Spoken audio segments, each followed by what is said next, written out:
प्रिय मित्रों, नमस्कार। आज का हमारा नया टॉपिक है एक नए भारतीय का उदय। कोरोना का संकट एक अनजान शत्रु का आक्रमण है जिसका सामना अणुबम और मिसाइलें नहीं कर सकती। धन, बल, सशस्त्र बल, सबका अहंकार धरा का धरा रह गया और पृथ्वी घर बंद हो गई। निष्कर्ष वही निकला जो वैदिक सनातनी ऋषियों ने कहा है, जीवन और व्यवहार की शुचिता ही इस आक्रमण का प्रत्युत्तर है। इसलिए न केवल भारत असंदिग्ध रूप से कोरोना को परास्त करेगा, बल्कि इसके बाद विश्व का नेतृत्व भी करेगा। निश्चय ही इन जीवन मूल्यों को अपनाकर हर व्यक्ति, चाहे वह किसी भी आस्था को मानने वाला हो, बेहतर इंसान बन सकेगा। कोरोना से लड़ते हुए इस प्रकार के सेवा और भाईचारे के उदाहरण मिले। वे अद्भुत ही नहीं, एक नए भारतीय का सर्वोत्तम प्रमाण और नवीन राष्ट्रीयता के उदय का उदाहरण बन गए। कोरोना ने लोगों के भीतर ममता, करुणा और परस्पर सहायता पैदा कर दिया। उत्तराखंड के एक गांव गौचर की ग्रामीण महिला देवकी देवी भंडारी ने अपनी संचित राशि 10 लाख रुपए प्रधानमंत्री कोष में दान में दे दी। तेलंगाना के आदिलाबाद क्षेत्र के एक किसान मोरा हनमंडलू ने अपने 50,000 रुपए दान दे दिए। साधारण नागरिक, छोटी कॉलोनियों के निवासी, पूर्व सैनिक संगठन, दलित, स्वर्ण, हिंदू, मुस्लिम सब एक हो गए। सोशल मीडिया के जहर को मत देखिएगा। सबके मन में था कोई भूखा ना रहे, कोई प्रवासी मजदूर बिना छत के ना सोए। सबकी चिंता करने लगे। बिहार वासियों की सहायता में भाजपा के तेजिंदर बग्गा आ गए। उधर हरिद्वार में फंसे सुप्रिया सूले के परिचितों की सहायता के लिए रमेश पोखरियाल निशंक सक्रिय हो गए। पुलिस का व्यवहार बदल गया।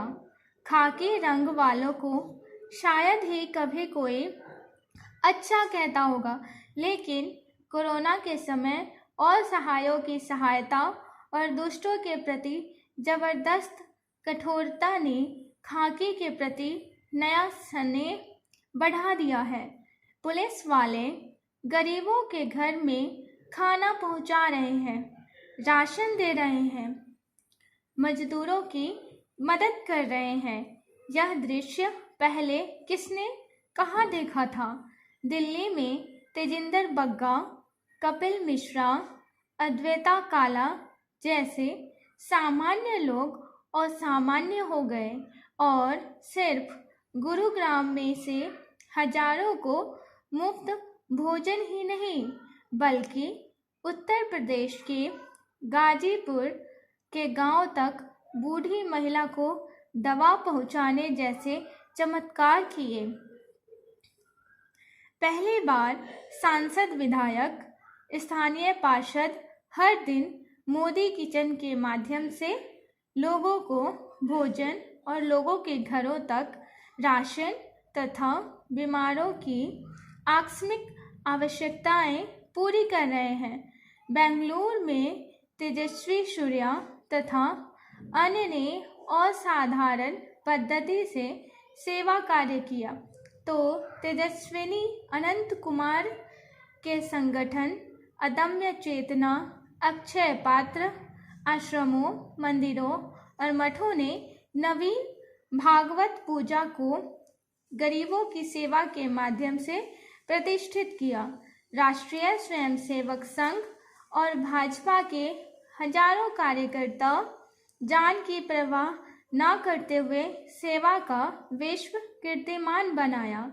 सेवा भारती, वनवासी कल्याण आश्रम, विश्व हिंदू परिषद, ABVP जैसे सैकड़ों संघ अनुप्रमाणित संगठनों के 10 लाख से अधिक कार्यकर्ता सहायता कार्य को एक जन आंदोलन में बदल दिया।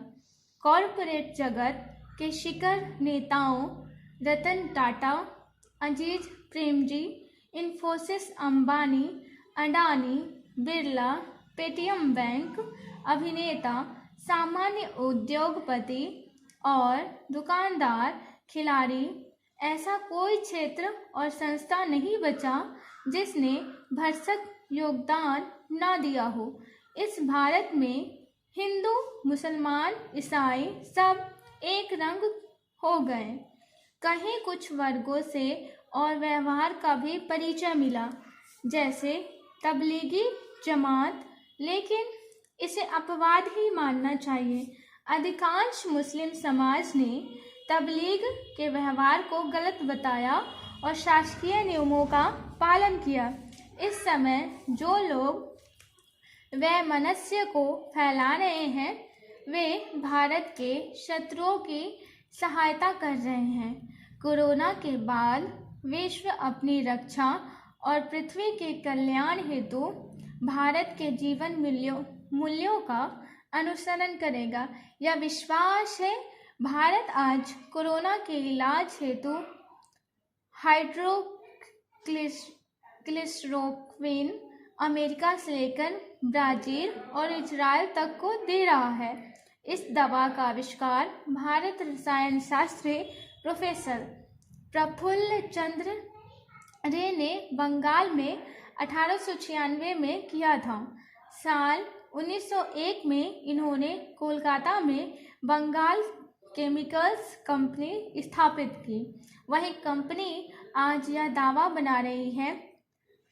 भारत के पास सर्वश्रेष्ठ विज्ञानी और महानतम नागरिक हैं, जिनको प्रधानमंत्री मोदी जैसे विश्व स्तरीय दृष्टा एवं गरीबों के प्रति सच्ची संवेदना रखने वाले नेता मिला है।